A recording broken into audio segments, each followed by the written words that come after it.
গত বৃহস্পতিবার বিধানসভায় মুখ্যমন্ত্রী ওয়াকফ বিলের একাধিক ত্রুটি তুলে ধরেন। মমতা বন্দ্যোপাধ্যায় বলেন, এই বিলটির মাধ্যমে ২৬ নম্বর ধারায় প্রদত্ত ধর্মীয় স্বাধীনতার অধিকার ও ১৪ নম্বর ধারায় সাম্যের অধিকার লঙ্ঘিত করা হয়েছে। এই কারণে আমরা এই বিলটির কঠোর প্রতিবাদ করছি। এই বিল এইভাবে নিয়ে এসে রাজ্য বিধানসভাকেও অপমান করা হয়েছে।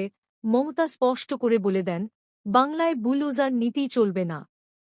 সোমবার বিধানসভায় মুখ্যমন্ত্রী বলেন, আজ ওয়াকফ রেজলিউশন আছে, একটা সংবেদনশীল ব্যাপার আছে।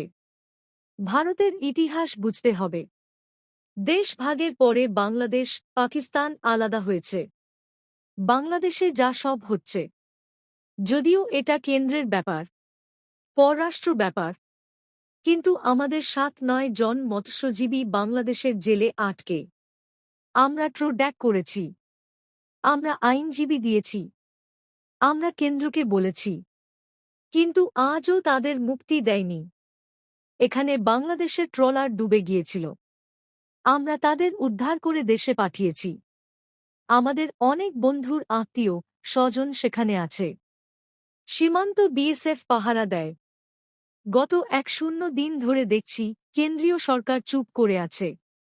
তার দল রোজ মিছিল করছি, বলছে সীমান্ত আটকে দেব। আমাদের কথা বলে মেনে